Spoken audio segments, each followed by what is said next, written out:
Hi ಎಲ್ರಿಗೂ ನಮಸ್ಕಾರ. ಹೇಗಿದ್ದೀರಾ? ವೆಲ್ಕಮ್ ಬ್ಯಾಕ್ ಟು ದೀಪಾಸ್ ಕನಸು ಯೂಟ್ಯೂಬ್ ಚಾನಲ್. ನಾನು ನಿಮ್ಮ ದೀಪಾ. ಮುಖದಲ್ಲಿ ಕಲೆಗಳಾಗ್ತಾ ಇದೆ, ಇಲ್ಲ ಪಿಂಪಲ್ಸ್ ಇದೆ, ಪಿಂಪಲ್ ಮಾರ್ಕ್ ಇದೆ, ಪಿಗ್ಮೆಂಟೇಶನ್ ಇದೆ ಅಂತ ಯೋಚನೆ ಮಾಡ್ತಾ ಇರೋರು ಈ ರೀತಿಯಾದಂತಹ ಫೇಸ್ ಪ್ಯಾಕ್ ಅನ್ನೆಲ್ಲ ನೀವು ಟ್ರೈ ಮಾಡಿದ್ರೆ ಖಂಡಿತ ನಿಮ್ಗೆ ಒಂದಲ್ಲ ಒಂದು ರೀತಿಯಲ್ಲಿ ಸೊಲ್ಯೂಷನ್ ಸಿಕ್ಕೇ ಸಿಗತ್ತೆ. ಇದು ಯಾವುದೇ ರೀತಿಯ ಸೈಡ್ ಎಫೆಕ್ಟ್ ಇಲ್ಲದೆ ಇರುವಂತಹ ಒಂದು ಫೇಸ್ ಪ್ಯಾಕ್ ಆಗಿರುತ್ತೆ. ಇದು ಕೂಡ ಒಂದು ಆಯುರ್ವೇದಿಕ್ ಪ್ರಾಡಕ್ಟ್ ಆಗಿದ್ದು ಇದನ್ನ ನಾವು ಜ್ಯೇಷ್ಠ ಮಧು, ಎಷ್ಟಿ ಮಧು ಅಂತಾನೂ ಕೂಡ ಹೇಳ್ತಾರೆ. ತುಂಬಾ ನಮ್ಮ ಬ್ಯೂಟಿಯನ್ನ ಹೆಚ್ಚಿಸಲು ಇದು ತುಂಬಾನೇ ಸಹಕಾರಿ. ಇದು ಯಾವ ರೀತಿ ಸಹಕರಿಸುತ್ತೆ ಅಂತ ಹೇಳಿದ್ರೆ ನಮ್ಮ ಮುಖದಲ್ಲಾಗಿರುವಂತಹ ಕಪ್ಪು ಕಲೆ ಆಗಿರ್ಬೋದು ಎಲ್ಲೋದನ್ನ ಕೂಡ ಇದು ಮತ್ತೆ ಗ್ಲೋನೆಸ್ ಬರೋದಕ್ಕೂ ಕೂಡ ಇದು ಹೆಲ್ಪ್ ಮಾಡುತ್ತೆ. ಹಾಗಾಗಿ ನಾವು ಇದನ್ನ ಇವತ್ತು ಹೇಗ್ ಮಾಡೋದಂತ ನಾನು ನಿಮ್ಗೆ ಸಿಂಪಲ್ ಆಗಿ ಹೇಳ್ತೀನಿ, ಬನ್ನಿ.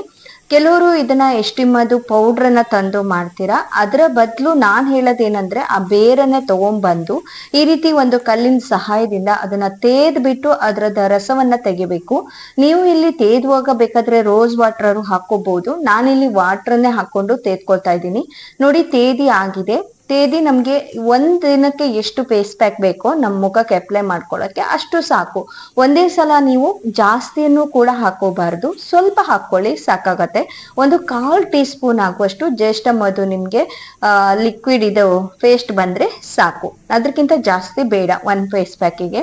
ಅದಂತೂ ಫಸ್ಟ್ ಟೈಮ್ ಮಾಡ್ತವ್ರಂತೂ ಫ್ಯಾಟ್ ಟೆಸ್ಟ್ ಮಾಡಿನೇ ಹಾಕೊಳ್ಳಿ. ಯಾವಾಗ್ಲೂ ಹೇಳ್ತಾ ಇರ್ತೀನಿ, ಯಾಕಂದ್ರೆ ಎಲ್ಲಾ ಸ್ಕಿನ್ನಿಗೂ ಸೂಟ್ ಆಗ್ಬೇಕಂತ ಏನಿಲ್ಲ. ಇರಿಟೇಷನ್ ಏನಾದ್ರೂ ಆದ್ರೆ ನಿಮ್ಗೆ ದೂರ ಮಾಡ್ಲಿಕ್ಕೆ ಪ್ಯಾಚ್ ಟೆಸ್ಟ್ ಮಾಡಿಸ್ಕೊಂಡಾಗ ಈಸಿ ಆಗತ್ತೆ. ಅದಕ್ಕೆ ಇವಾಗ ಒಂದು 1/4 ಟೀ ಸ್ಪೂನ್ ಅಷ್ಟು ಅರಿಶಿಣ ಮತ್ತೆ ಒಂದು 1/4 ಟೀ ಸ್ಪೂನ್ ಅಷ್ಟು ಲೆಮನ್ ಜ್ಯೂಸ್ ಅನ್ನ ಹಾಕಿ ಅದ್ರ ಜೊತೆಗೆ ನೀವು ಚೆನ್ನಾಗಿ ಮಿಕ್ಸ್ ಮಾಡ್ಬೇಕಾಗತ್ತೆ. ಇವಾಗ ಅರಿಶಿಣ ಎಲ್ಲಾ ಸ್ಕಿನ್ನಿಗೂ ಸೂಟ್ ಆಗತ್ತೆ. ಅದು ಆಂಟಿ ಬ್ಯಾಕ್ಟೀರಿಯಲ್ ಆಗಿರೋದ್ರಿಂದ, ಆಂಟಿಸೆಪ್ಟಿಕ್ ಆಗಿ ಕೆಲಸ ಮಾಡೋದ್ರಿಂದ ಎಲ್ಲಾ ಸ್ಕಿನ್ನಿಗೂ ಸೂಟ್ ಆಗತ್ತೆ.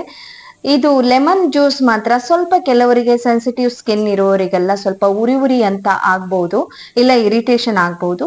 ಅಂತವ್ರು ಲೆಮನ್ ಜ್ಯೂಸ್ ಬದಲು ನೀವು ಟೊಮೊಟೊ ಜ್ಯೂಸ್ ಅನ್ನ ಕೂಡ ಹಾಕೋಬಹುದು. ಹಾಕೊಂಡು ಚೆನ್ನಾಗಿ ಮಿಕ್ಸ್ ಮಾಡ್ಕೊಳ್ಳಿ. ಅದ್ರ ಜೊತೆಗೆ ಅಲೋವೆರಾ ಜೆಲ್. ನಾವು ಯಾವುದೇ ಫೇಸ್ ಪ್ಯಾಕ್ ಮಾಡಿದ್ರು ಅಲೋವೆರಾ ಜೆಲ್ ಹಾಕ್ತಿವಿ, ಯಾಕಂದ್ರೆ ಅದೊಂಥರ ಕೂಲಿಂಗ್ ಎಫೆಕ್ಟ್ ಕೊಡುತ್ತೆ.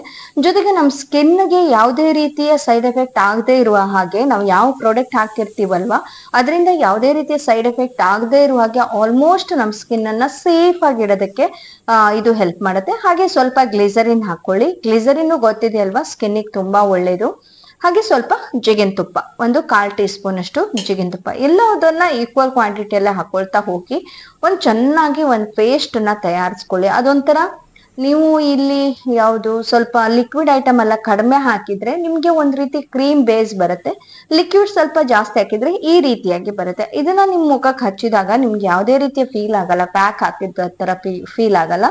ನೀವು ಎಷ್ಟೊತ್ತು ಬೇಕಾದ್ರೂ ನಿಮ್ ಮುಖದಲ್ಲಿ ಇಟ್ಕೋಬಹುದು. ಬಟ್ ಫಸ್ಟ್ ಟೈಮ್ ಮಾಡ್ತೀರಾ ಅಂತ ಹೇಳಿದ್ರೆ ಒಂದು 2 to 3 ಮಿನಿಟ್ಸ್ ಅಷ್ಟೇನೆ ಟೆಸ್ಟ್ ಮಾಡಿ. ಯಾಕಂದ್ರೆ ತುಂಬಾ ಹೊತ್ತು ಇಟ್ಕೊಂಡು ಕೆಲವರಿಗೆ ಜ್ಯೇಷ್ಠ ಮಧು ಆಗದೆ ಇರಬಹುದು ಮುಖಕ್ಕೆ. ಹಾಗಾಗಿ ಇಲ್ಲ ನನಗೆ ಸೆಟ್ ಆಯ್ತು ಅಂತ ಹೇಳಿದ್ರೆ ಲಾಂಗ್ ಟೈಮ್ ಕೂಡ ಇಟ್ಕೋಬಹುದು. ತುಂಬಾ ಚೆನ್ನಾಗಿ ಕೆಲಸ ಮಾಡುತ್ತೆ, ಗ್ಲೋನೆಸ್ ಕೊಡುತ್ತೆ, ಮುಖದಲ್ಲಿ ಒಂದ್ ರೀತಿ ಕಲೆ ಬರುತ್ತೆ, ಮತ್ತೆ ಟೈಟ್ ಆಗೋಕ್ಕೂ ಕೂಡ ಹೆಲ್ಪ್ ಮಾಡುತ್ತೆ, ನಮ್ ಸ್ಕಿನ್ ನ ಟೈಟ್ ಮಾಡುತ್ತೆ, ಮುಖದಲ್ಲಿ ಗ್ಲೋನೆಸ್ ಬರೋದಕ್ಕೂ ಹೆಲ್ಪ್ ಆಗತ್ತೆ. ಹಾಗಾಗಿ ಖಂಡಿತ ಟ್ರೈ ಮಾಡಿ, ಕಲೆ ಎಲ್ಲ ರಿಮೂವ್ ಆಗತ್ತೆ ಅಂತಾನು ಹೇಳ್ತೀನಿ. ಈ ವಿಡಿಯೋ ನಿಮ್ಗೆ ಇಷ್ಟ ಆಯ್ತು ಅಂತ ಭಾವಿಸ್ತೀನಿ. ಇಷ್ಟ ಆದ್ರೆ ಪ್ಲೀಸ್ ವಿಡಿಯೋನ ಲೈಕ್ ಮಾಡಿ, ಹಾಗೆ ಚಾನಲ್ ಸಬ್ಸ್ಕ್ರೈಬ್ ಮಾಡ್ಕೊಳ್ಳಿ. ಧನ್ಯವಾದಗಳು.